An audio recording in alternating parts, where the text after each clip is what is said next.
Bagi kalian yang sedang mencari tahu tentang asal-usul adanya nama Israel di muka bumi, Anda berada pada video yang tepat. Siapkan waktu Anda untuk mendengarkan penjelasan ini, karena dijelaskan detail dari awal hingga akhir. Jangan di-skip agar tidak terjadi salah paham. Selamat menyimak dan semoga bermanfaat. Pembahasan pada malam hari ini sengaja kita angkat tentang sejarah Palestina dan juga sejarah Yahudi yang masuk ke Palestina. Karena sesungguhnya orang-orang Yahudi itu bukan orang-orang yang berhak mendapatkan tanah itu, karena mereka datang belakangan. Kita wajar menilai bahwa orang-orang Nasrani membantu orang-orang Yahudi demi terciptanya negara Israel Raya, karena masing-masing punya kepentingan. Orang-orang Yahudi berkepentingan bahwa di Palestina, tepatnya di Masjidil Aqsa, mereka meyakini bahwa disitulah Haikal Sulaiman, dan Haikal itu maksudnya tempat yang dulu pernah dibangun oleh Nabi Sulaiman. Mungkin semacam masjid bagi orang Islam seperti itu, dan tidak besar, hanya beberapa meter kali beberapa meter saja. Dan orang-orang ini berusaha untuk menggali situs-situs itu dan ingin mendirikan kembali Haikal Sulaiman dan merobohkan Masjidil Aqsa, karena mereka punya keyakinan kalau Haikal ini terbangun, maka inilah puncak kejayaan orang-orang Yahudi dan akan menguasai dunia menurut keyakinan mereka. Lalu apa ikut campur tangan orang-orang Nasrani? Kenapa orang-orang Nasrani membantu orang Yahudi? Bukankah ini kepentingan Yahudi? Karena Nasrani juga memiliki kepentingan yang sama. Sama-sama bercita-cita, bermimpi ingin menguasai dunia dengan terbangunnya Haikal Sulaiman ini. Karena menurut keyakinan orang-orang Nasrani, apabila Haikal Sulaiman ini sudah terbangun, maka Isa bin Maryam akan turun dan akan menguasai dunia dan akan memimpin orang-orang Nasrani. Jadi orang Nasrani ini memanfaatkan orang Yahudi, dan orang Yahudi juga memanfaatkan orang-orang Nasrani. Keyakinan kaum muslimin juga sama, karena Nabi SAW pernah mengatakan, Imaratul Baitil Maqdis kharabu Yathrib. Kelak bahwa Baitul Maqdis akan menjadi pusat kekuatan kaum muslimin ketika Allah bangkitkan Al-Mahdi Al-Muntadhar Muhammad bin Abdullah, dan akan menguasai dunia. Jadi rupanya tiga agama ini punya kepentingan masing-masing. Yahudi punya kepentingan, Nasrani punya kepentingan, dan tentunya kita kaum muslimin juga punya kepentingan. Sama-sama bermimpi akan menguasai dunia. Tapi bagi umat Islam ini bukan mimpi, tapi ini sebuah kenyataan. Nabi SAW yang bersabda bahwa kelak kekuatan kaum muslimin akan menyatu di Syam, tepatnya di Palestina. Maka kita akan angkat sejarah Palestina dan juga sejarah orang-orang Yahudi ini.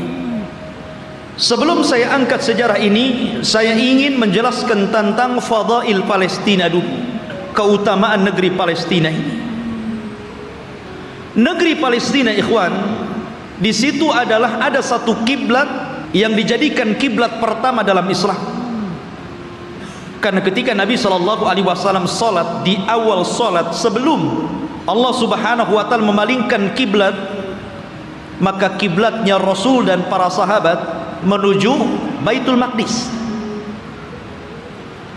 Barulah setelah kemudian Nabi SAW berdoa kepada Allah agar kiblat itu dialihkan ke Masjidil Haram.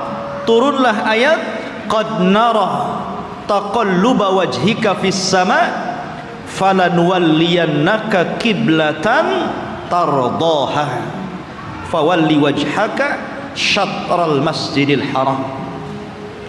Baru setelah turun ayat ini, maka Nabi SAW kemudian menyuruh seluruh kaum muslimin sejak hari itu, bahkan sampai hari ini, bahkan sampai kiamat dibangkitkan, bahwa kiblat kita telah dirubah dari kiblatnya orang-orang Yahud menjadi kiblat kaum muslimin.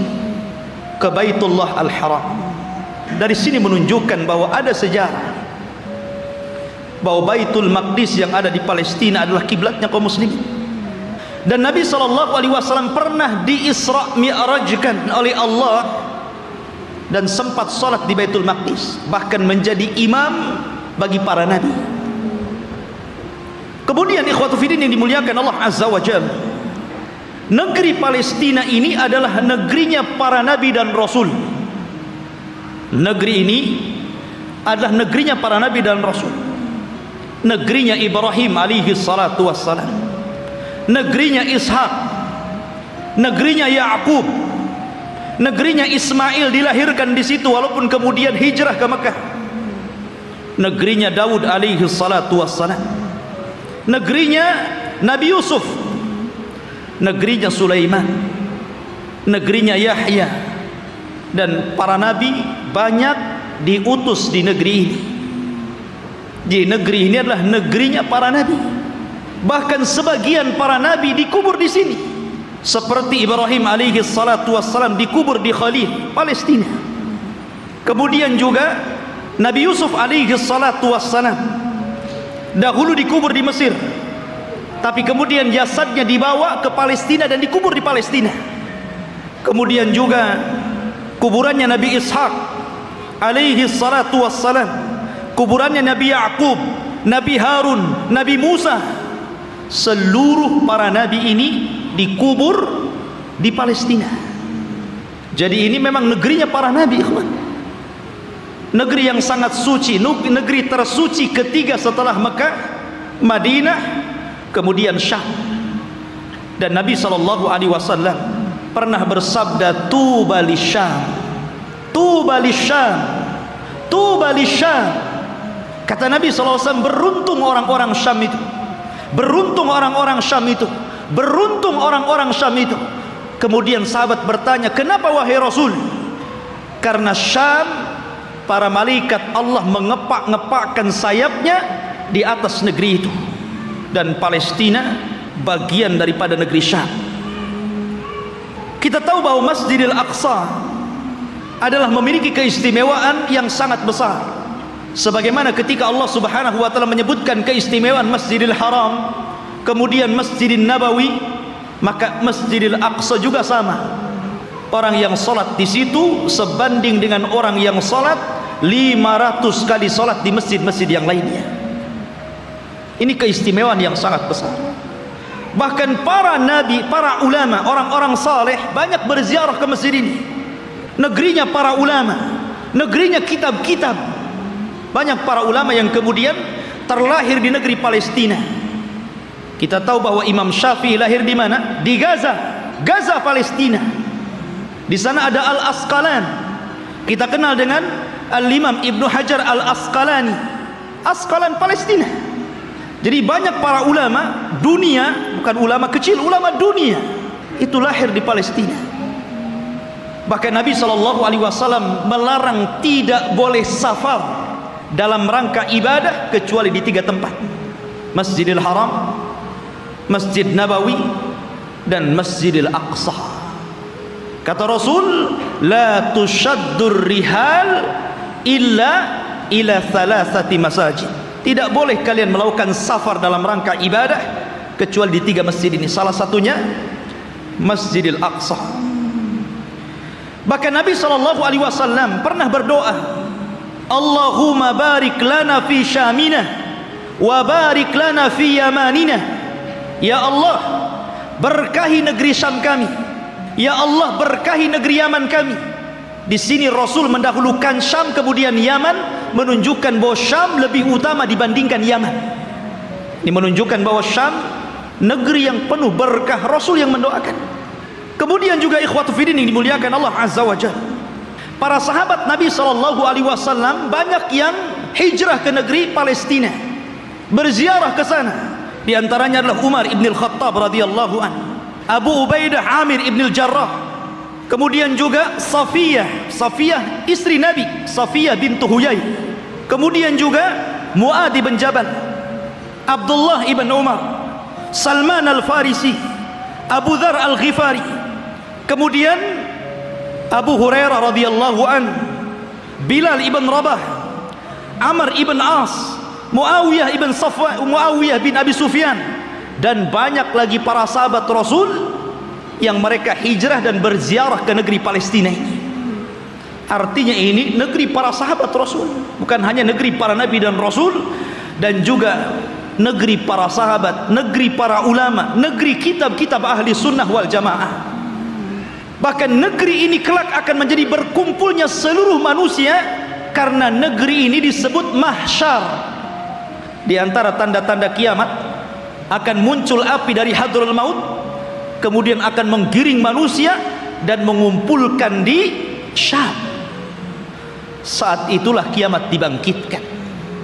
Lalu sejarahnya, kapan negeri ini memiliki penduduk dan manusia? Apakah orang-orang Yahudi yang mengklaim bahwa mereka adalah memiliki tanah Palestina dan sekitarnya, ataukah siapa? Disebutkan ikhwatu fiddin dalam sejarah, baik sejarah yang dicatat oleh para ulama Islam ataupun sejarah yang dicatat Barat. Bahkan sejarah ini juga tertera dalam perjanjian lama Taurat, bahwa dahulu yang menghuni negeri tersebut bukan Yahudi. Yahudi itu jauh datang belakangan. Bagaimana mungkin kemudian Yahudi mengklaim bahwa itu adalah tanah mereka? Mereka datang belakangan. Mereka adalah umat yang terusir dari Mesir. Orang-orang Yahudi hidup di Mesir dari Bani Israel. Kemudian dibawa hijrah oleh siapa? Musa. Nabi Musa alaihi salatu wassalam yang membawa Bani Israel sampai ke Palestina. Jadi mereka itu datang belakangan. Lalu siapa yang pertama kali? Menurut situs sejarah ada yang mengatakan bahwa orang-orang yang menempati negeri itu adalah satu kabilah yang bernama Kan'aniyun. Kan'aniyun ini kabilah keturunan dari Syam, Syam ibn Nuh alaihi salatu wassalam. Artinya ini kabilah dari Jazirah Arab. Jadi orang Arab yang pertama kali memiliki tanah itu. Jadi dahulu ketika terjadi qahat, terjadi paceklik yang luar biasa di Jazirah Arab, maka kemudian mereka mencari tanah untuk hidup, karena mereka sudah tidak bisa hidup lagi di Jazirah Arab. Maka mereka pun berhijrah sampailah ke negeri yang hari ini disebut dengan Palestina. Jadi mereka adalah kabilah Kan'aniyun. Kabilah Kan'aniyun, kabilah dari Arab. Dan mereka memiliki beberapa kabilah. Ada namanya kabilah Amuriyun. Kabilah Amuriyun ini kabilah yang hidup di lembah-lembah di Palestina. Kemudian ada kabilah namanya Yaguthiyun, dan mereka hidup di negeri di sekitar Al-Quds yang kita kenal dengan Masjidil Aqsa, Baitul Maqdis. Kemudian adapun Kan'aniyun, maka mereka hidup di satu daerah yang bernama Arihah, dan Arihah adalah kota tertua di dunia. Belum ada kota di zaman itu kecuali Arihah. Makanya Arihah itu kota tertua di dunia, belum ada kota kecuali ini. Lah hiduplah kabilah namanya Kan'aniyun. Lalu kenapa muncul kalimat Palestina? Kalau antum membaca dalam perjanjian lama Taurat, bahkan disebutkan juga dalam Injil, tidak ada kalimat Bani Israel atau Yahudi. Yang ada adalah kabilah Kan'aniyun. Itu mereka mengakui dan tercantum dalam kitab-kitab mereka. Enggak ada Bani Israel, enggak ada Yahudi. Apalagi Yahudi datang belakangan gitu kan, dibandingkan Bani Israel. Munculnya kabilah ini, kita tahu bahwa Palestina itu berdekatan dengan Mesir, karena dipisah dengan Sahara, hanya dipisah dengan padang pasir yang luas. Jadi antara Mesir dan Palestina itu berdekatan. Di situ ada jalur Gaza namanya. Itu pemisah antara Palestina dan Mesir gitu kan. Lah, ada satu kelompok yang kemudian ketika itu menyerbu Mesir. Yang kemudian akhirnya terjadilah kesepakatan, karena waktu itu antara Palestina dan Mesir menyatu, bukan beda negara kayak sekarang, tidak, menjadi satu. Sehingga kemudian ketika kelompok yang menyerang Mesir ini kemudian berdamai, maka mereka pun meminta daerah yang disebut dengan Al-Falas, yang kemudian belakangan disebut Palestina, dan sekarang kita kenal dengan Palestina. Dari situlah ikhwatu fiddin bahwa kabilah yang menyerbu ini akhirnya menetap di sebuah tempat namanya Falas. Lah sebelumnya sudah ada orang-orang Arab yang tinggal di situ. Sehingga kemudian akhirnya karena berlalunya zaman, berlalunya masa, berkembangnya mereka, akhirnya saling menikah sesama mereka. Antara Yaguthiyun, Amuriyun, kemudian juga Kan'aniyun. Akhirnya tidak ada daerah yang lebih dikenal daripada Falas, yang kemudian belakangan disebut Palestina. Itulah sejarah penamaan Palestina. Jadi sebuah nama tempat yang kemudian sekarang disebut dengan Palestina. Lalu kenapa kemudian muncul Bani Israel dan belakangan muncul nama Yahudi di sini? Kapan mereka masuk? Kalau kita cerita tentang Yahudi, berarti kita cerita tentang kisah Nabi Ya'qub. Nabi Ya'qub alaihi salatu wassalam dan anak keturunannya. Sedikit saya akan sebutkan tentang kisah Nabi Ya'qub dulu biar antum lebih paham dari mana munculnya orang-orang Yahudi Bani Israel ini. Nabi Ibrahim alaihi salatu wassalam, ikhwan, itu memiliki 2 istri dan 1 budak. Ibrahim itu memiliki 2 istri dan satu budak. Walaupun yang kita kenal hanya memiliki 1 namanya Sarah dan memiliki budak namanya Hajar. Dia memiliki istri lain dan punya anak. Tetapi yang masyhur adalah dari Siti Sarah. Lahirlah seorang yang kemudian menjadi nabi penerus Ibrahim, namanya Ishak. Nabi Ishak. Dari Ishak inilah kemudian lahir namanya Ya'qub. Ya'qub ini banyak saudaranya, dan selalu ada konflik antara Ya'qub dan saudara-saudara Ya'qub yang lainnya.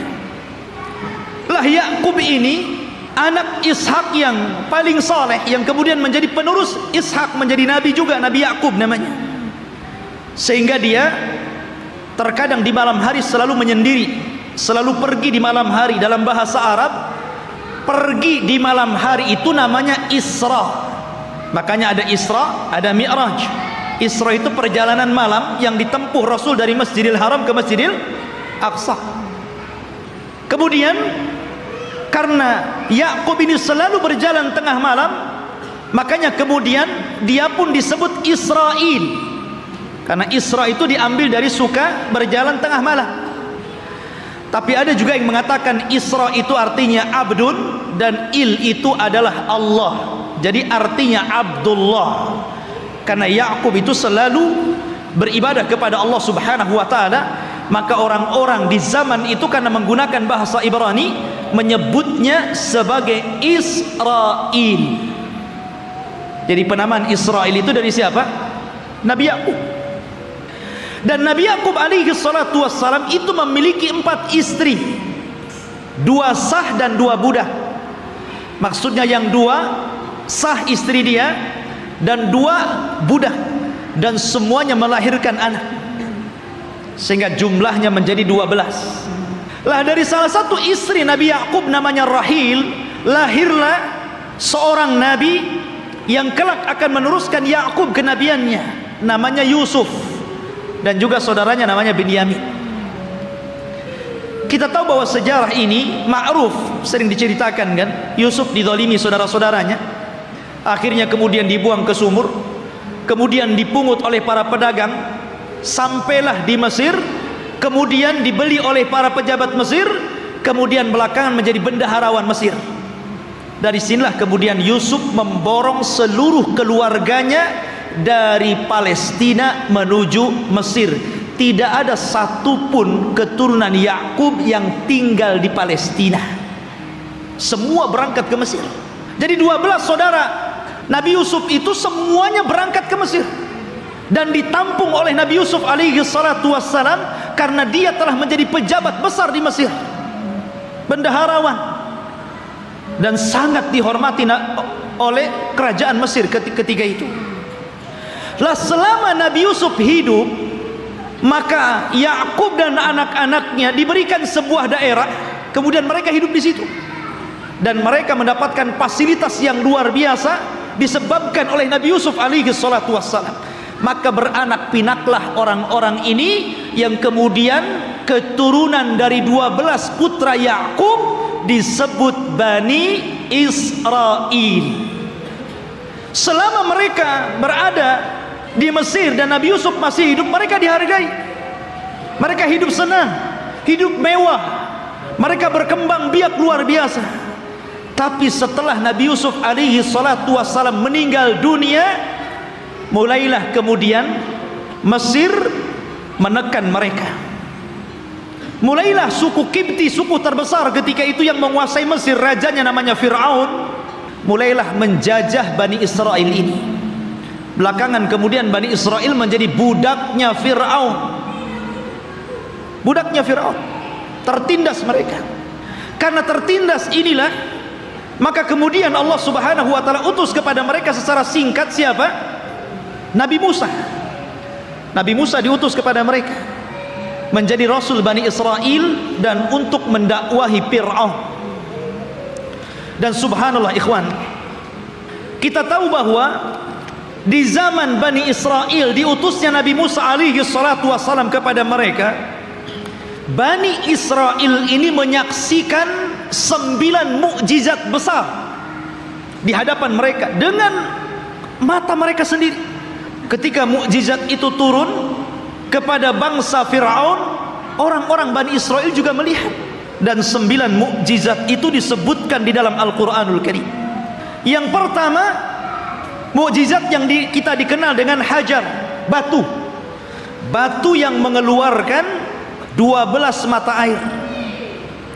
Dan Allah subhanahu wa ta'ala mengatakan, wa idistasqa Musa liqaumihi faqul nadrib bi'asakal hajar fanfajarat minhu ithnata asyrata ainan.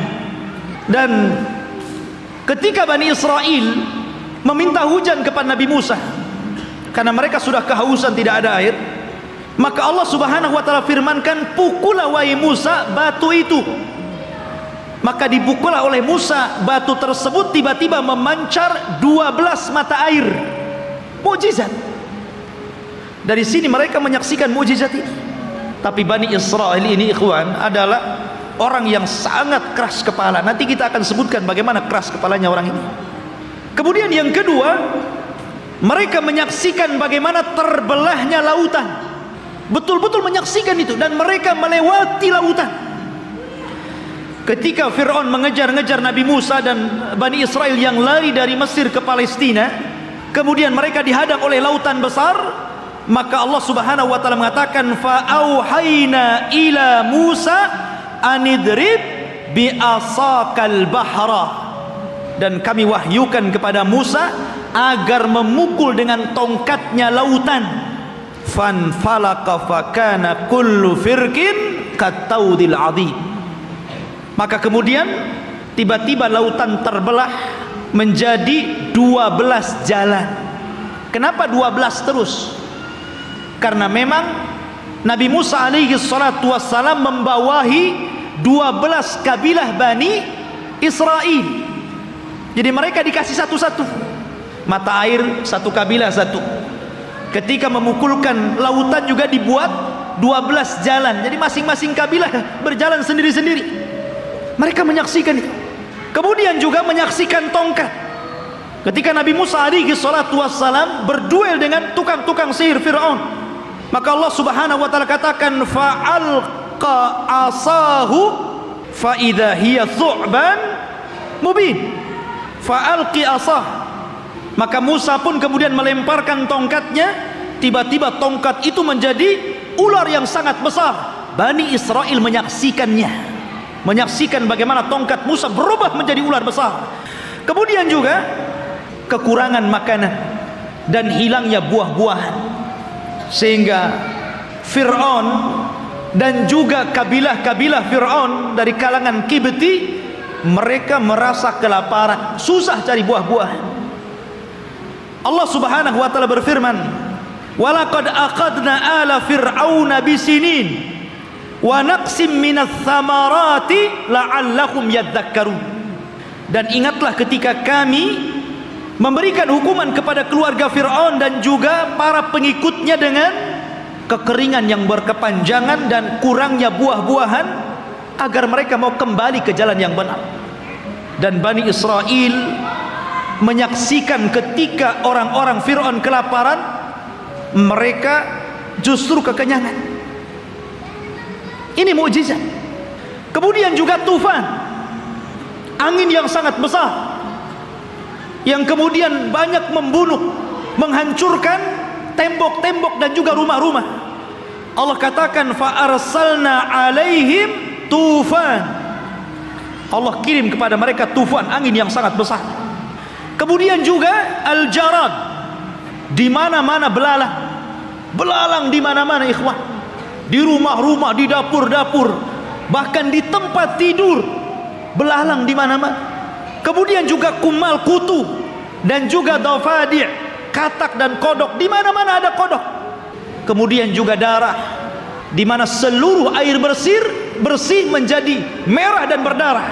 Dan ini disaksikan Bani Israel dan juga orang-orang Fir'aun.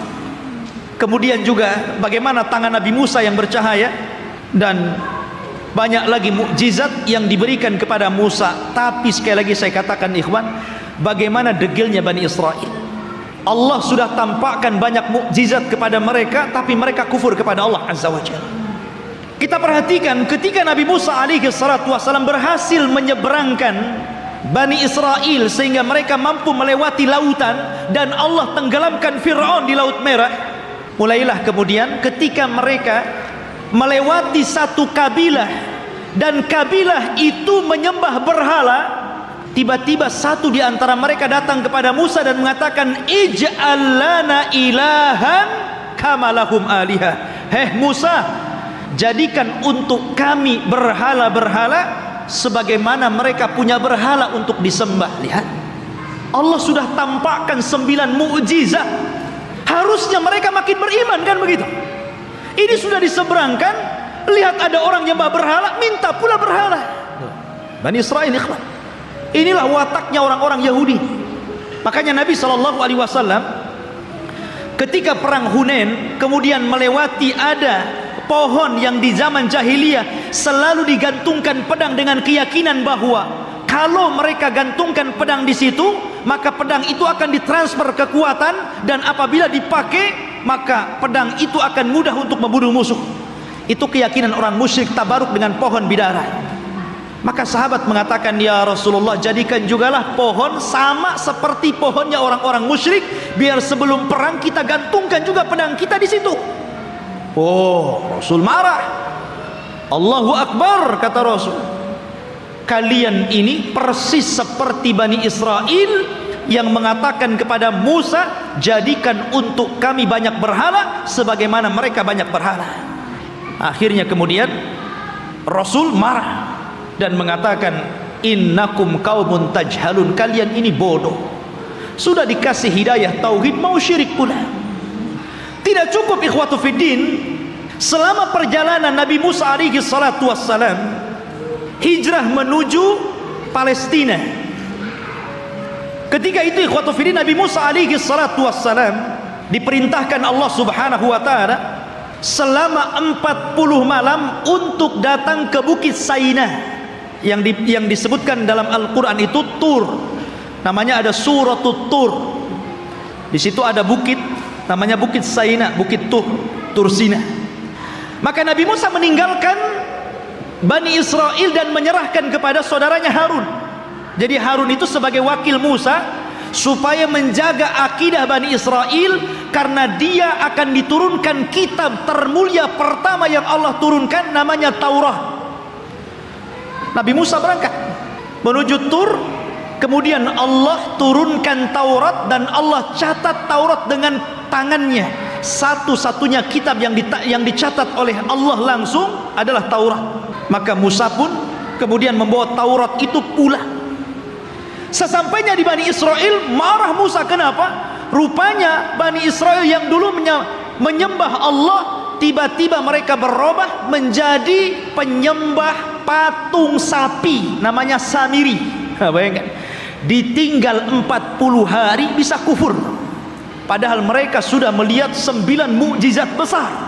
Bani Israel, mereka sudah melihat 9 mukjizat, hanya ditinggal 40 hari oleh Nabi Musa bisa kafir, menyembah Samiri, patung sapi.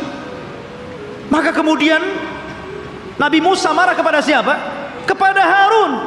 Sampai disebutkan di dalam Al-Quran, Nabi Musa marah, kemudian mengambil rambutnya Harun dan memegang janggutnya seperti ini, kemudian tarik ke depan. Kalau antum nggak ada janggutnya susah lah. Pegang kepala, pegang janggut, kemudian ditarik sama Musa. Maka Nabi Harun mengatakan, ya bena la ta'khud bilihyati wa bira'si. Wahai anak saudara kandung, jangan kau ambil kepala dan janggutku. Kemudian, innal qauma istad'afuni wa kanu yaqtulunani. Sesungguhnya Bani Israel itu tidak menganggap aku, bahkan mereka mau membunuhku. Bayang, sudah meremehkan Nabi Harun, mereka pula akan membunuh Nabi Harun. Jadi kalau Nabi Harun menghalang-halangi mereka menyembah Samiri, maka Harun akan dibunuhnya. Kata Harun, bisa apa aku? Maka kemudian Nabi Musa alaihi salatu wassalam diturunkan oleh Allah Azza wa Jal satu syariah agar mereka bertobat. Bagaimana cara bertobatnya? Mereka diberikan pisau dan agar mereka membunuh diri-diri mereka, gara-gara mereka sudah beralih agama, menyembah Samiri. Dan Allah Subhanahu wa taala katakan, wa idz qala Musa liqaumihi ya qaumi innakum zalamtum anfusakum bittikhadikumul ijla fatubu ila bari'ikum faqtulu anfusakum. Dan ketika Musa berkata kepada kaumnya, hei kaumku, kenapa kalian mendolimi diri kalian? Kenapa kalian berubah keyakinan kalian? Kalian sembah Samiri, patung sapi itu. Maka bertobatlah kalian kepada Allah dengan cara bunuhlah diri-diri kalian. Lihat, tobatnya zaman dulu ngeri, Pak. Ini tobatnya zaman dulu. Kalau orang sekarang enak tobatnya kan, orang muslim kemudian murtad, tinggal balik lagi syahadat. Orang dulu nggak kayak gitu ya, kalau murtad ambil pisau bunuh. Untung antum jadi umatnya Rasul. Ini umatnya Nabi Musa berat, tobatnya megang pisau dibunuh sendiri. Maka Nabi Musa mengatakan, taatilah hukum Allah ini, isma'u wa ati'u, dengarkan dan taati. Tiba-tiba mereka mengatakan, sami'na wa asaina. Ya, kami dengar, tapi kami bermaksiat. Gak mau. Makanya Nabi SAW pernah marah kepada para sahabatnya gara-gara ketika Allah Subhanahu wa taala turunkan ayat di akhir surah Al-Baqarah, ketika Allah Subhanahu wa taala berfirman tentang masalah amalan hati yang akan dihisab. Wa in tubdu aw tukhfuhu yuhasibkum bihillah. Apapun yang kalian tampakkan dari amalan kalian, apapun yang kalian sembunyikan dari amalan kalian, maka Allah akan menghisab kalian. Sahabat mendengar ayat ini berat. Kalau yang tampak bolehlah, kalau yang enggak tampak macam mana pula dihisab. Karena setiap orang itu tidak lepas daripada hati yang terkadang punya keinginan untuk berbuat jahat walaupun tidak sampai. Semua orang kan seperti itu. Tidak mungkin hati itu bersih terus kan mau melakukan kebaikan. Terkadang hati kita ini memiliki keinginan yang berbeda, kejahatan. Kalau yang tersembunyi akan dihisab berat bagi kami wahai Rasul. Maka Nabi SAW marah dan mengatakan, atakuluna kama qalat ahlul kitabaini qalu sami'na qulu sami'na wa ata'na. Maka mereka mengatakan sami'na wa asaina. Apakah kalian akan mengatakan seperti perkataan ahli kitab yang disuruh oleh nabinya sami'na wa ata'na, malah mengatakan sami'na wa asaina? Katakan sami'na wa ata'na. Maka sahabat pun kemudian akhirnya mengatakan sami'na wa ata'na. Dari situlah kemudian mereka mendapatkan keringanan. Maka turunlah ayat la yukallifullahu nafsan illa wus'aha. Allah tidak akan membebankan kecuali yang kalian mampu melakukannya. Turun keringanan setelah mengatakan sami'na wa ata'na ini. Lah orang-orang Bani Israel ini bukannya sami'na wa ata'na, tapi sami'na wa asaina. Marah Nabi Musa karena mereka tidak mau bertobat dengan cara membunuh diri-diri mereka. Akhirnya Nabi Musa alaihi salatu wassalam berdoa kepada Allah agar bukit Tur itu diangkat, kemudian berada di atas kepala mereka. Mau tobat atau mau dibanting nih bukit Tur ini. Bukit Tur diangkat dan mereka ada di bawahnya. Dan Allah katakan wa idna taqnal jabala fawqahum ka'annahu dhullatun wa dhannu annahu waqi'un bihim khudhu ma atainakum biquwwah wadhkuru ma fihi la'allakum tattaqun. Allah gambarkan itu.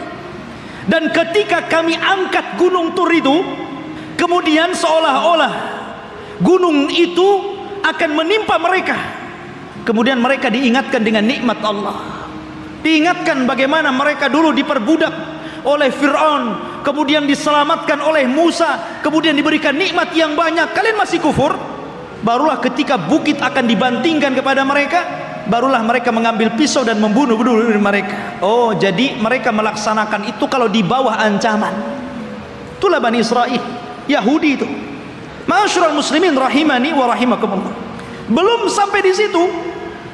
Ketika sebagian mereka melihat bagaimana saudara-saudara mereka harus membunuh diri-diri mereka karena mereka telah berpindah keyakinan menyembah Samiri, rupanya yang melihat kejadian itu juga tidak mau bertobat, tetap juga kufur. Suatu ketika mereka meminta kepada Nabi Musa alaihi salatu wassalam untuk diturunkan maidatan minas sama, makanan tetapi langsung yang membuat Allah dan diturunkan dari langit. Nah, bisa bayangkan coba, minta makanan tapi diturunkan dari langit. Apakah kemudian keinginan mereka ditolak? Tidak, keinginan mereka dikabulkan. Subhanallah. Akhirnya diturunkan makanan namanya manna wassalwa. Manna, diturunkan makanan itu jatuh dari langit, kemudian bergantungan di pohon-pohon. Maka mereka tinggal naik, tinggal diambil makanan itu. Kemudian salwa, sejenis daging burung, enak makanannya. Gimana enggak enak, langsung dari langit makanannya. Akhirnya ikhwatu fiddin, mereka bosan, asih makan itu saja, bosan akhirnya. Kemudian akhirnya karena bosan, maka mereka meminta kepada Nabi Musa alaihi salatu wassalam ingin sayur mayur. Bosan dengan ini katanya. Saya ingin sayuran, ada bawang merah, ada bawang putih. Sehingga mereka mengatakan wa id qultum ya Musa lan nasbiru ala ta'amin wahid. Dan ketika kalian berkata kepada Nabi Musa, "Hei Musa, kami tidak sabar dengan satu makanan ini saja, saya minta makanan yang lain." Akhirnya mereka meminta kepada Nabi Musa itu sayur mayur, mimbakliha wa kithaiha wa fumiha wa adasiha wa basaliha. Ya Allah, dikasih makanan enak, mau makanan yang enggak enak. Maka Allah Subhanahu wa taala mengatakan, "Atastabdiluna alladhi huwa adna billadhi huwa khair? Ihbitu Misra." Kenapa kalian memilih makanan yang enggak enak dan membuang makanan yang enak? Kalau hanya ingin sayur mayur, bawang-bawangan, sana ke Mesir. Antum tinggal pergi ke kota, beli ada. Kenapa mesti harus kemudian diturunkan dari langit? Degilnya Bani Israel. Ya, sudah Allah Subhanahu wa taala utamakan mereka, tetap saja mereka kufur kepada Allah Subhanahu wa taala. Bahkan suatu ketika ikhwatu fiddin, ini masih di tengah perjalanan hijrah mereka sampai ke Palestina ini, di sepanjang jalan mereka itu diperlihatkan mukjizat yang banyak. Akhirnya suatu ketika ada salah seorang terbunuh. Kemudian Allah Subhanahu wa taala mewahyukan kepada Nabi Musa agar memotong seekor sapi betina. Kemudian dipukulkan dagingnya kepada orang yang mati, maka dia akan hidup sesaat dan akan menyebut siapa pembunuhnya. Tapi orang Bani Israel ini tidak mau melaksanakan dan mengira itu adalah olok-olokan dari Musa. Gimana Musa ini? Kita ini mencari siapa yang membunuh orang ini. Kenapa disuruh menyembelih seekor sapi? Apa kaitan pembunuhan dengan seekor sapi? Maka Musa mengatakan, sudah, lakukan saja. Kalau mereka melakukan, selesai sebenarnya. Tapi mereka mengatakan, sapinya seperti apa? Warnanya kayak apa? Kemudian sapi ini sudah dibajak atau belum? Coba nyari yang susah. Akhirnya kemudian disifatkan tuh oleh Allah Subhanahu wa taala bagaimana sapinya. Sapinya safraun faqiul launuha tasurrun nadirin. Warnanya harus kuning mengkilat, yang kalau orang lihat itu senang. Kan belum tentu ada orang senang. Ini harus senang kalau orang-orang melihat. Susah juga kan? Awanun baina dzalik, harus enggak boleh tua, enggak boleh muda. La dalulun fihi wala, dan tidak juga pernah dipekerjakan, artinya tidak pernah dijadikan untuk membajak sawah dan kebun. Pokoknya sulit. Makanya Allah mengatakan hampir-hampir mereka tidak mendapatkan sapi itu. Bukan tidak ada sapinya, ada sapinya, tetapi mereka tidak sanggup menebusnya karena Allah takdirkan sapi itu yang punya anak yatim. Kemudian karena itu satu-satunya warisan dari orang tuanya, anak yatim yang saleh dari keluarga yang saleh. Maka malaikat menjelma manusia, ngomong sama anak yatim itu, nak, nanti sebentar lagi ada orang yang akan menawar sapimu. Jangan kau kasih kecuali kau jual dengan seberat emas seberat sapimu. Gimana kan coba? Mengumpulkan emas seberat sapi itu gimana itu? Akhirnya kemudian karena memang itulah syaratnya gitu kan, harus membeli sapi dengan seberat emas sebesar sapi, ya terpaksa orang-orang mengumpulkan apa yang diminta anak itu. Kaya anak ini kan gitu. Seperti itu ta'annutnya orang-orang Bani Israel. Jadi memang aduh, orang Bani Israel ini keras kepala. Jadi antum jangan kayak Bani Israel, keras kepala. Bahkan setelah kejadian ini betul-betul mendapatkan sapi, kemudian dipukulkan kepada orang mati dan hidup lagi, kemudian menyebut siapa pembunuhnya. Bukannya mereka bertobat dengan melihat mukjizat ini, bahkan summa qasat qulubuhum, malah keras hatinya ikhwan, makin keras.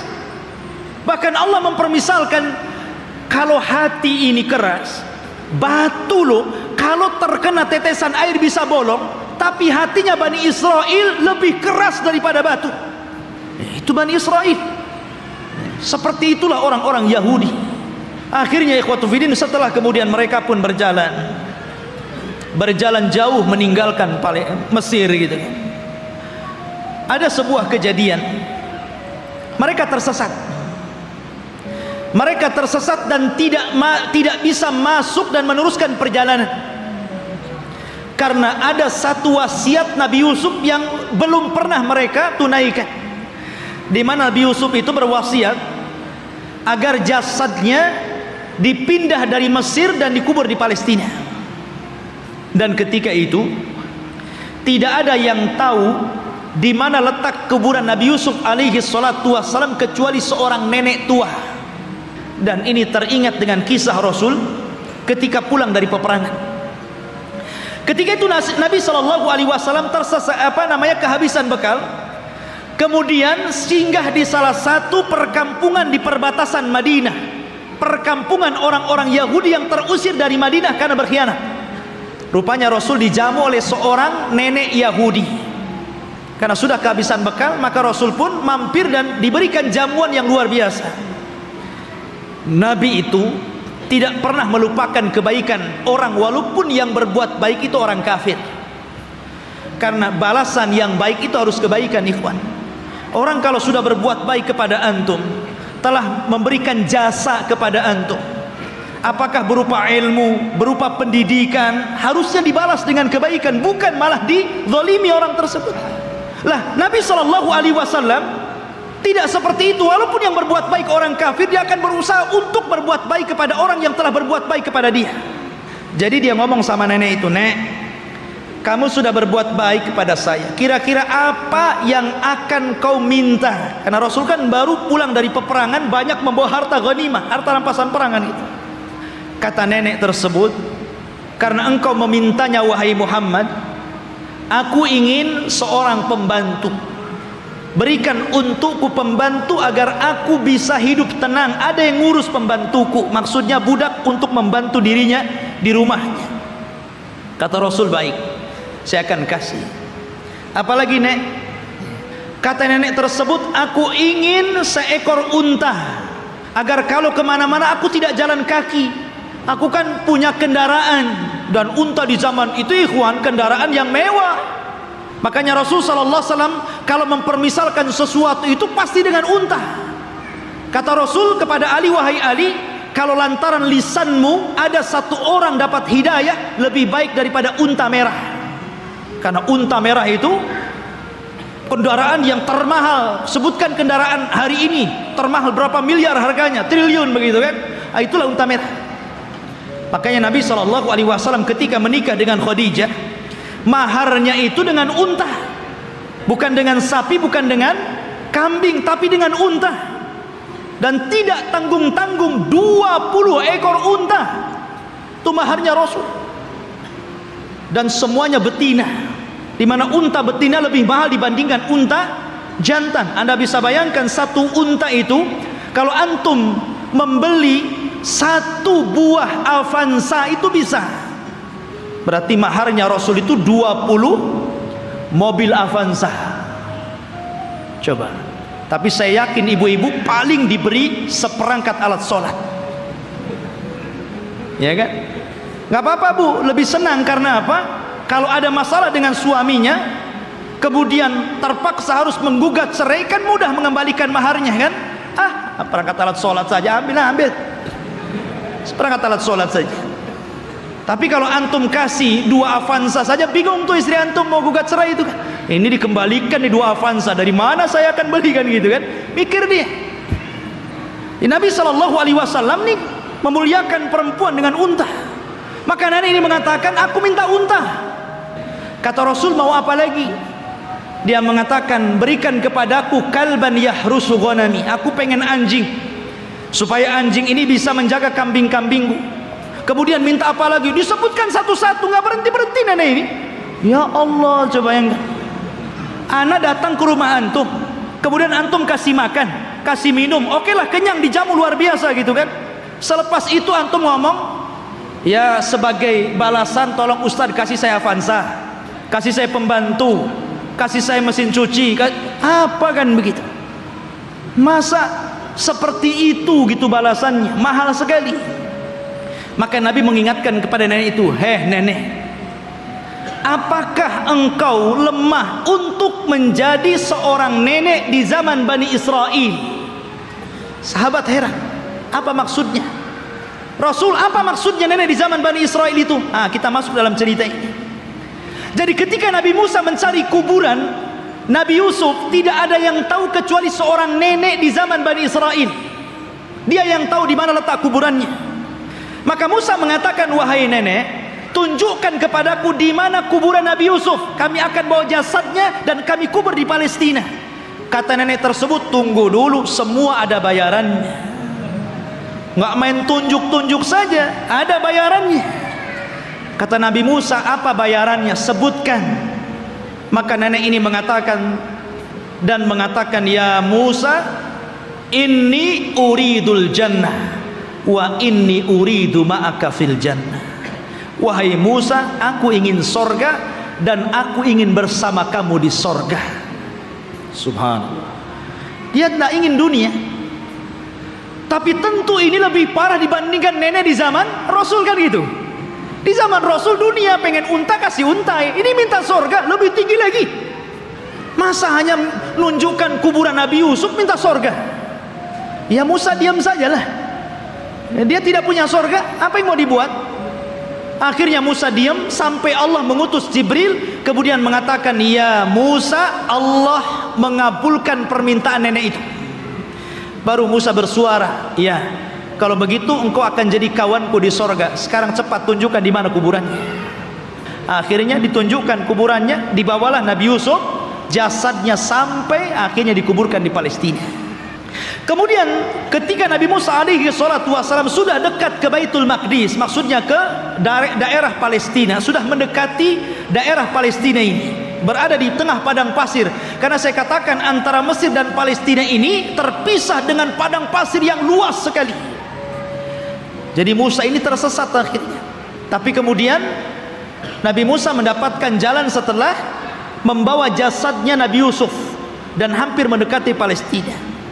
Lah di Palestina itu, di negeri Arya, kan saya katakan dari awal sebelumnya sudah ada manusia di situ. Dari Kanaaniyun, Yaguthiyun, Amuriyun, sudah ada orang-orang di situ. Sudah menguasai Palestina, sehingga Musa tidak mungkin membawa Bani Israel begitu saja, harus berperang dulu dengan penduduk asli di situ.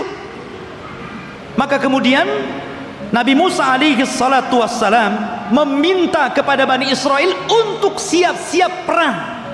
Kita akan rebut Baitul Maqdis. Siap-siap kalian. Kita akan menyerbu mereka. Maka mereka mengatakan, setelah Nabi Musa menyebutkan wa idh qala Musa liqaumihi ya qaumi dzkuru ni'matallah 'alaikum ij'ala fikum anbiya wa ja'alakum mulukan wa ataakum ma lam yu'ta ahadan minal alamin.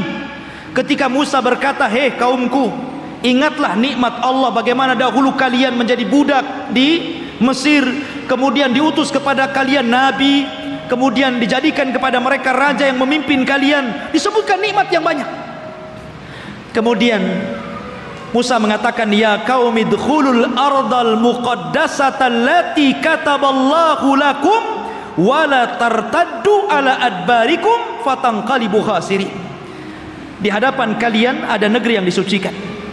Masuklah kalian ke negeri itu, karena negeri itu telah ditulis oleh Allah Subhanahu wa taala untuk kalian. Jangan mundur sedikit pun. Kalau kalian mundur, kalian akan menjadi orang yang rugi. Kita akan perang. Tapi mereka mengatakan apa? Qalu ya Musa inna fiha qauman jabbarin. Nabi Musa, kamu kan tahu negeri itu banyak jabbarin, banyak para pemimpin hebat, banyak para pemimpin bengis. Inna lanadkhulaha, kami tidak akan masuk hatta yakhruju minha, sampai orang-orang itu keluar. Fa in kharaju minha fa inna dakhilun, kalau mereka sudah keluar dari negeri itu, kami yang masuk. Lihat, kata Nabi Musa alaihi salatu wassalam, ada dua orang laki-laki yang diberikan nikmat oleh Allah azza wa jalla. Qala rajulan minal ladina yakhafuna an'amallahu alaihim, dari orang-orang yang takut kepada Allah, Allah berikan nikmat kecerdasan kepada dua orang itu, dan mengatakan udkhulu alaihimul bab fa idza dakhaltumuhu fa innakum ghalibun wa 'alallahi fatawakkalu in kuntum mu'minin. Sudah, kalian siap-siap saja, kita akan masuk ke negeri itu, kalian pasti menang, dan tambatkan hati kalian kepada Allah Subhanahu wa taala. Tapi mereka mengatakan, qalu ya Musa innalan nadkhulaha abadan. Nabi Musa, kami tidak akan masuk selama-lamanya. Madamu fiha, kalau orang-orang itu masih di situ. Idhab anta wa rabbuka faqatila innaha huna qaidin. Sudah, kamu saja berdua dengan Harun masuk, kalian berperang bersama Rob kalian, kami duduk-duduk saja di sini dulu. Coba bayangkan, ini Bani Israel, orang Yahudi ini nyuruh Nabi Musa berdua berperang, mereka duduk-duduk nunggu menang baru masuk. Makanya perbedaan sahabat Rasul dengan perbedaan sahabat Nabi Musa alaihi salatu wassalam tidak demikian. Mereka mengatakan kami berperang bersama Rasul. Ketika perang Ahzab dan dimenangkan kaum muslimin, darah para sahabat belum kering, masih bercucuran, belum lagi beristirahat. Tiba-tiba Nabi SAW diwahyukan malaikat Jibril dan mengatakan, hei Muhammad, katakan kepada pasukanmu, para sahabatmu, berangkat ke Bani Quraidah, kepung mereka, serbu mereka, karena mereka sudah berkhianat. Sahabat belum istirahat, baru menang di perang Ahzab, darah mereka masih bercucuran. Tiba-tiba Rasul mengumpulkan pasukan dan mengatakan, idhabu ila Bani Quraidah fala tusalliyanna ahadukumul asra illa fi Bani Quraidah. Kata Rasul, berangkat kalian semua, serbu Bani Quraidah, jangan sholat asar di jalan sampai kalian tiba di Bani Quraidah, serbu mereka. Di sahabat mengatakan sami'na wa ata'na. Berangkat mereka. Makanya Allah Subhanahu wa taala katakan lilladzina stajabu lillahi walir rasul min ba'di ma asabahumul qarah lilladzina ahsanu minhum wattaqau ajrun adzim. Bagi orang-orang yang mereka memenuhi panggilan Allah dan Rasulnya setelah mereka ditimpa luka-luka peperangan, mereka mendapatkan pahala yang besar jika mereka berbuat baik dan bertakwa terus kepada Allah Subhanahu wa taala. Itulah sikap para sahabat. Berbeda dengan sahabatnya Nabi Musa, justru mengatakan engkau saja dengan Harun berperang bersama Tuhanmu, kami duduk-duduk di sini. Lihat bagaimana kurang ajarnya Bani Israel kepada Nabi Musa alaihi salatu wassalam. Maka Nabi Musa mengatakan, Rabbi inni la amliku illa nafsi wa akhi. Wahai Rabb, aku tidak memiliki kecuali diriku dan saudaraku Harun. Fafruq bainana wa baina qaumil fasikin, pisahkan kami dengan orang-orang yang fasik. Maka dengan sebab itu ikhwan, karena mereka sudah menentang Nabi Musa, maka mereka pun dibuat oleh Allah tidak tahu kemana harus berangkat. Jadi negeri itu tiba-tiba oleh Allah Subhanahu wa taala dikepung kabut, sehingga mereka tidak tahu jalan keluar harus kemana. Kalau mereka jalan ke sana, ujung-ujungnya balik lagi ke sini. Jadi mereka tidak bisa keluar dari situ. Disitulah Allah Subhanahu wa taala takdirkan Nabi Musa alaihi salatu wassalam meninggal dunia sebelum masuk ke negeri Al-Muqaddasah ini. Meninggal dunia Nabi Musa. Ya, setelahnya sebelumnya Harun, kemudian Nabi Musa alaihi salatu wassalam. Dan di situ ada kejadian yang luar biasa. Nabi Musa alaihi salatu wassalam difitnah oleh Qarun. Difitnah oleh Qarun, dan kisah Qarun ma'ruf. Akhirnya belakangan ditenggelamkan oleh Allah Subhanahu wa taala ke dasar bumi dengan hartanya, sehingga ada istilah harta Qarun katanya. Tapi yang jelas bahwa Nabi Musa meninggal dunia, dan ketika itu digantikan oleh pembantunya namanya Yusha ibn Nun. Akhirnya dia pun diangkat menjadi nabi. Yusha bin Nun ini adalah kawannya Nabi Musa dan juga pembantunya. Dialah yang menemani Nabi Musa ketika mencari Khidir. Kemudian Nabi Musa belajar kepada Khidir.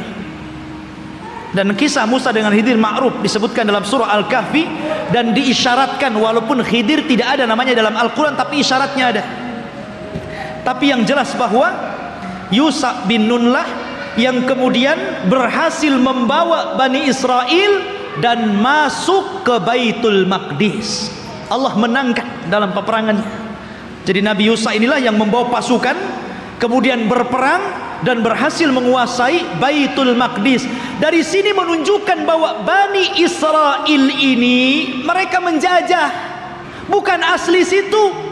Mereka datang dari Mesir dengan Nabi Musa, kemudian Nabi Musa meninggal, diganti oleh Yusha bin Nun, kemudian merebut Palestina, dan mereka menjadi tinggal di situ. Jadi Palestina bukan milik orang Yahudi, mereka yang menjajah di situ. Barulah kemudian Yusha bin Nun masuk ke Masjid Al-Aqsa yang sekarang disebut dengan Baitul Maqdis, sekarang Masjid Al-Aqsa. Disitulah Allah Subhanahu wa taala memerintahkan kepada Yusha ibn Nun, karena ketika itu ikhwan, peperangan ini sangat sengit. Kebetulan perang itu terjadi di hari Jumat, dan tidak boleh berperang di hari Sabtu, karena orang Yahudi sangat mengistimewakan hari Sabtu. Alasannya apa? Karena hari Sabtu itu hari cutinya Allah. Kenapa Allah cuti?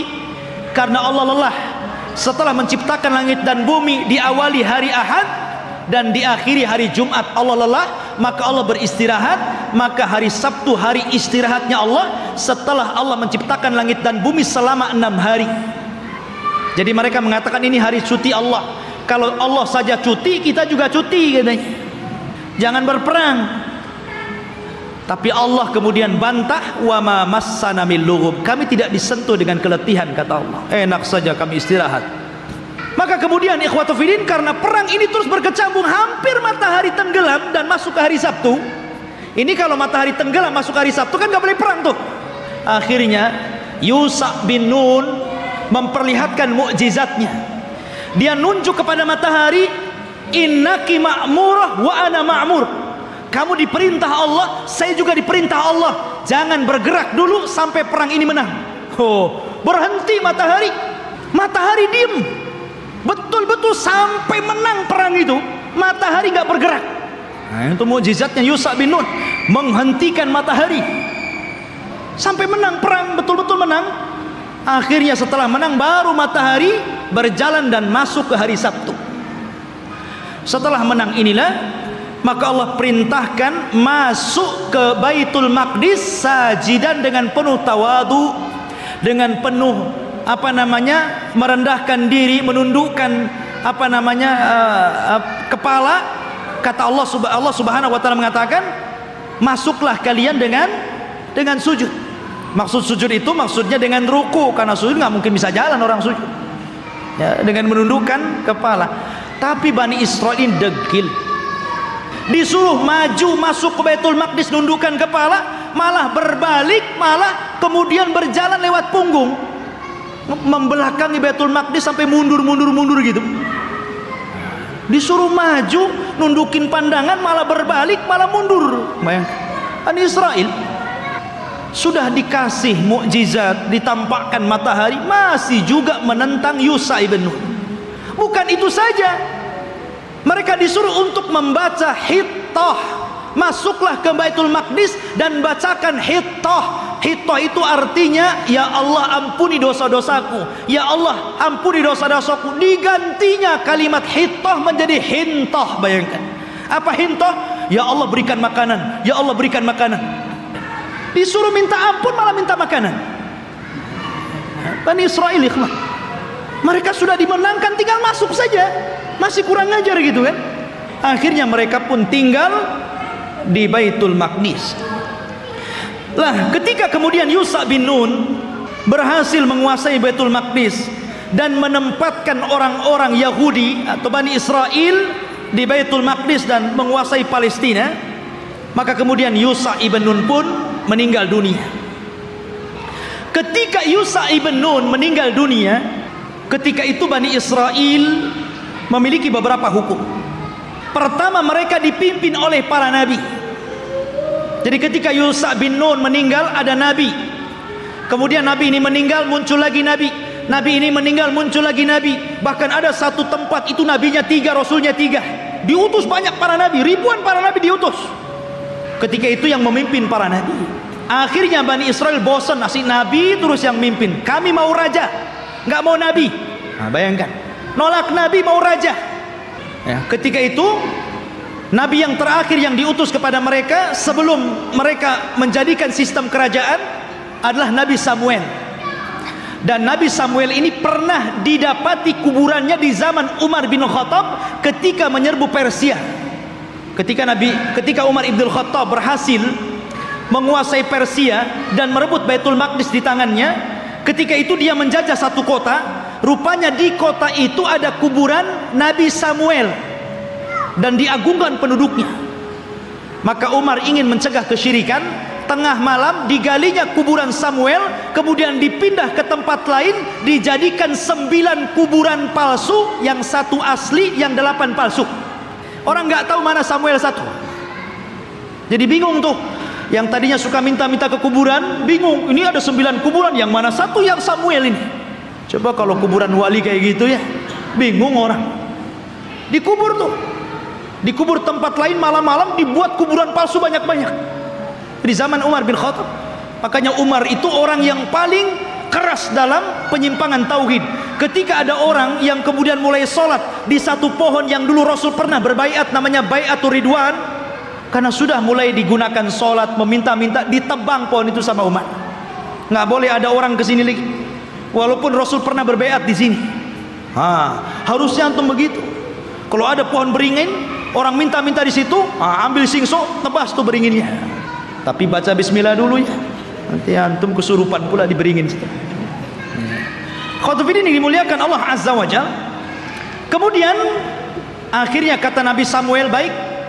Karena ketika itu ikhwatu fiddin yang dimuliakan Allah Azza wa Jalla, karena terjadi perang saudara, maka muncullah di luar dari Bani Israil ada satu kelompok besar namanya Jalut. Jalut ini orangnya besar-besar raksasa, ya, dan punya pasukan besar. Dialah yang kemudian mengambil tabut. Tabut itu isinya apa? Isinya pusaka-pusaka Nabi Musa. Di situ ada Taurat, di situ ada tongkatnya Nabi Musa, di situ ada pakaiannya Nabi Harun dan Musa. Pokoknya peninggalan Musa dan Harun dijadikan satu tempat, kemudian di kotak disebut tabut namanya. Tabut itu dicuri oleh Jalut dan pasukannya. Maka Bani Israel tidak bisa apa-apa melawan Jalut. Akhirnya kemudian minta kepada Nabi Samuel untuk dikirim kepada mereka seorang raja yang akan memimpin jihad melawan Jalut. Maka Nabi Samuel kemudian atas perintah wahyu dari Allah, maka ditunjuklah Talut sebagai raja pertama Bani Israel. Talut ini orang miskin, tukang ngasih minum keledai penggembala. Kata Bani Israel, masa si Talut jadi raja? Siapa si Talut itu kan gitu? Nggak punya nasab, orang miskin, nggak punya harta, nggak mau. Kami mau raja itu yang wah, yang gagah, yang kaya, yang punya harta. Si Talut pula jadi raja, nggak mau. Akhirnya kemudian Allah Subhanahu wa taala tunjukkan kehebatan Talut ini. Diutusnya malaikat, kemudian malaikat ini mengambil tabut yang ada di Jalut, kemudian diserahkan kepada Talut, menunjukkan bahwa sekarang Talut sudah punya tabut. Kalian gak percaya juga dengan Talut? Dari situlah sebagian mereka mulai mau mengikuti Talut dan sebagian yang lainnya mau menolaknya. Maka Talut mengatakan, kita akan berangkat jihad, persiapkan kalian. Tapi Allah akan menguji kalian. Kalau nanti kalian melewati sungai, jangan banyak minum di situ. Kalau mau minum, bolehlah satu kepal, gurfatan wahid, ya satu dayung saja, nggak boleh banyak-banyak. Kalau banyak-banyak kalian akan kalah. Berangkatlah pasukan Talut menuju pasukan Jalut. Rupanya betul di tengah mereka ada sungai, karena mereka sudah kelelahan, kehausan, ada sungai. Wah, nggak peduli dengan Talut, minum banyak-banyak orang itu. Dari berapa ribu gitu kan, hanya tinggal separohnya yang masih nurut dengan Talut. Akhirnya yang ini pulang, melihat pasukan Jalut gede-gede, nggak berani pulang. Yang sedikit inilah kemudian mikir nih, ini tentara banyak, besar-besar, gimana cara melawan mereka? Akhirnya mereka nggak berani bergerak untuk melawan Jalut. Maka kemudian Nabi Musa Nabi Raja Talut mengatakan, siapa yang akan berperang dan berhasil membunuh Jalut, maka aku kawinkan dia dengan putriku. Rupanya satu pun gak bergerak. Ngapain dikawinkan kalau harus mati gitu? Iya kan? Gak mau bergerak juga. Akhirnya ada anak muda namanya Daud. Dia berani tuh Daud tuh, yang kemudian belakangan menjadi nabi dan raja, Nabi Daud dan Raja Daud. Dia yang berani. Kemudian dia lempar tombaknya, kena Jalut, mati di tangan dia. Zaman dulu kalau sudah pemimpin yang mati, kalah orang itu, meninggal di tangan Daud. Maka akhirnya Daud pun dinikahkan dengan putrinya Talut. Dan Talut mengatakan, kalau dia meninggal, maka orang ini yang akan menggantikan aku menjadi raja. Talut punya anak, tapi karena dia sudah berjanji, siapa yang membunuh Jalut, dia akan dinikahkan dengan putriku dan akan menjadi penggantiku. Maka setelah Talut meninggal dunia, mau tidak mau Daud diangkat jadi raja. Tapi anaknya Talut yang lain gak setuju. Harusnya anaknya yang jadi raja. Kenapa? Daud menantunya kan itu. Disitulah kemudian pecah Bani Israel menjadi dua kerajaan. Kerajaan anak-anaknya Talut dan kerajaan Daud. Dari sini ikhwatu fiddin mulai terjadi goncang. Tapi Nabi Daud ini ikhwan adalah orang yang cerdas. Karena Allah berikan mukjizat, tangannya itu bisa melembutkan besi. Jadi kalau besi itu nggak perlu dilas, dipotong-potong aja sama dia kan begitu. Wa alanna lahul hadid. Dia bisa melembutkan besi, bukan sulap ikhwan. Itu mukjizat. Kalau enggak, gini aja dia. Mukjizatnya Nabi Daud. Dia punya kekuatan, akhirnya dia pun melawan anak-anaknya Talut yang lain dan mempersatukan kembali Bani Israel. Setelah dia meninggal, maka puncak kekuasaan Bani Israel ada di tangan putranya Daud, Nabi Sulaiman. Disitulah puncak kekuasaan Bani Israel, puncak kekuasaan Yahudi. Dan hanya ada 4 raja yang pernah menguasai sebagian besar dunia, yang 2 mukmin dan 2 kafir. Yang pertama mukmin, namanya Dzulqarnain, sebutkan dalam surah Al-Kahfi. Yang kedua Sulaiman, ini keduanya mukmin. Dan keduanya kafir. Yang pertama Namrud di zaman Nabi Ibrahim. Kemudian Bukhtun Nasr, nanti ada kisahnya akan nyusul. Jadi Sulaiman ini Allah Subhanahu wa taala berikan kekuasaan yang tidak diberikan kepada orang sebelum dan setelahnya. Dia bisa menundukkan awan, dia bisa menundukkan jin, dia bisa menundukkan burung-burung, dia bisa menundukkan tumbuh-tumbuhan. Masya Allah, ini raja alam nyata dan gaib ini, Nabi Sulaiman ini. Jadi jin tunduk sama dia. Bahkan yang membangun bangunan-bangunan itu jin. Jin itu yang bekerja kepada Sulaiman, membuat istana-istana. Makanya ketika Sulaiman meninggal dunia, jin itu kan tidak tahu yang gaib. Disangkanya Sulaiman masih hidup dan tidur di singgasana. Asik bekerja saja mereka kan. Baru setelah Sulaiman roboh dari singgasananya, kata jin, oh kalau tahu Sulaiman sudah mati dari dulu, ngapain saya kerja, katanya. Nah, dari sini menunjukkan jin itu tidak tahu yang gaib. Kalau jin tidak tahu yang gaib, berarti dukun lebih tidak tahu yang gaib. Karena dukun itu gurunya jin. Mereka itu para pendusta, nggak usah dibenarkan. Benarnya 1, dustanya itu 1000. Maka Sulaiman inilah puncak kekuasaan. Dan di zaman Sulaiman ini beliau membangun 1 tempat ibadah menggantikan tabut, namanya Haikal Sulaiman, yang sekarang menjadi mimpi orang Yahudi. Haikal Sulaiman. Sulaiman membuat haikal. Dialah yang pertama kali meninggikan Masjidil Aqsa. Jadi kalau Ibrahim meninggikan Masjidil Haram, kalau Masjidil Aqsa ditinggikan oleh Sulaiman. Dan ketika dia mendirikan Masjidil Aqsa, maka dia meminta kepada Allah 3. 1, agar Allah memberikan hukum yang sesuai dengan hukum Allah.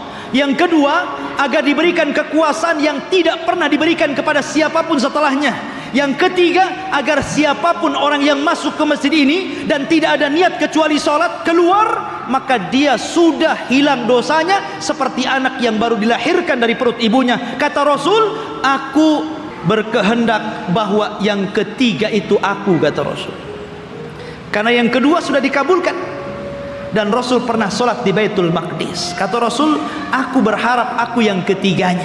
Masyarul muslimin, jamaah sekalian yang dirahmati Allah Azza wa Jalla, maka Sulaiman pun membentuk tempat ibadah yang disebut dengan Haikal Sulaiman. Masjidil Aqsa yang lama di zaman Sulaiman itu disebut Haikal namanya. Baru kemudian roboh, kemudian dibesarkan, akhirnya menjadi besar. Lah Yahudi ini ingin mencari itu. Dulu ketika Sulaiman mendirikan Masjidil Aqsa yang disebut dengan Haikal itu, dari mana ke mana, berapa meter, lebarnya berapa meter, kemudian panjangnya berapa meter. Kalau sudah ketemu situs ini, maka mereka akan membangun Masjidil Aqsa mau dirobohkan, sehingga Haikal lah yang naik. Itu tujuan Yahudi sampai hari ini. Makanya mereka membolongi itu Masjidil Aqsa, itu bolong bawahnya. Makanya tidak bisa menampung banyak-banyak. Kalau banyak nanti roboh itu. Karena di bawah tanahnya itu, di bawah tembok ratapan itu, mereka mencari-cari di mana tempat haikalnya Sulaiman. Jadi para ilmuwan Israel terus mencari dan akan membangunnya. Dan mereka ingin mendirikan Israel Raya persis di atas Haikal Sulaiman. Semoga keterangan ini bisa menjadi informasi tambahan yang bermanfaat. Terima kasih.